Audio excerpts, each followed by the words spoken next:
എല്ലാം പടച്ചോന്റെ അനുഗ്രഹ. ഇനി അള്ള തന്നതൊരു പരീക്ഷണാണെന്ന് കരുതുക.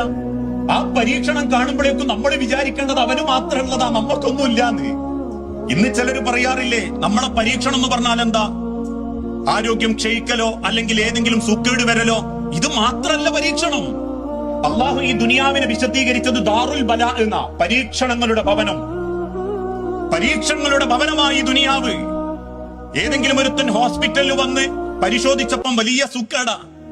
ആ സുക്കേടുമായിട്ട് അതിന്റെ കടലാസും വാങ്ങി തിരിച്ചിറങ്ങി പോകുമ്പം ഇനി നാട്ടിലാണെങ്കിലും ഒരുത്തൻ അങ്ങനെ ഒരു സുക്കേടുണ്ട്, ഓന് പെട്ടെന്നുള്ള സുക്കേടായിരുന്നു, ഓന് വലിയ അസുഖമാണ് എന്നൊക്കെ അറിയുമ്പോ നമ്മൾ എന്താ പറയല്?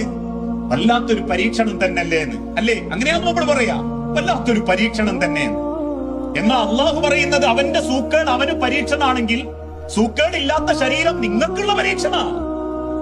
ആരോഗ്യം അള്ളാന്റെ പരീക്ഷണ. ജോലി അള്ളാന്റെ പരീക്ഷണ. ജോലി ഇല്ലാത്തവനും കൂലില്ലാത്തവനും പ്രയാസപ്പെട്ടു നടക്കുമ്പോ ജോലി ഉണ്ടെങ്കിൽ ജോലി ഒരു പരീക്ഷണ. വീടില്ലാത്തവൻ വാടക വീട്ടിൽ കയറി സങ്കടപ്പെട്ട് ആഴ്ചയും മാസവും കടന്നു പോകുന്നത് വെപ്രാളത്തോട് ഓർക്കുന്നുണ്ടെങ്കിൽ ഒരു കൂലിയും വാടകയും കൊടുക്കാതെ അടച്ചുറപ്പുള്ള റൂം കിടന്നുറങ്ങുന്നത് അള്ളാന്റെ പരീക്ഷണ.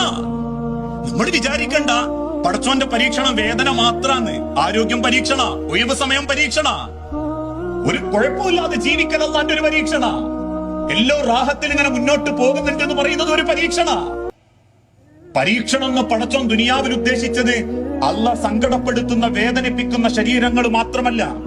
ആ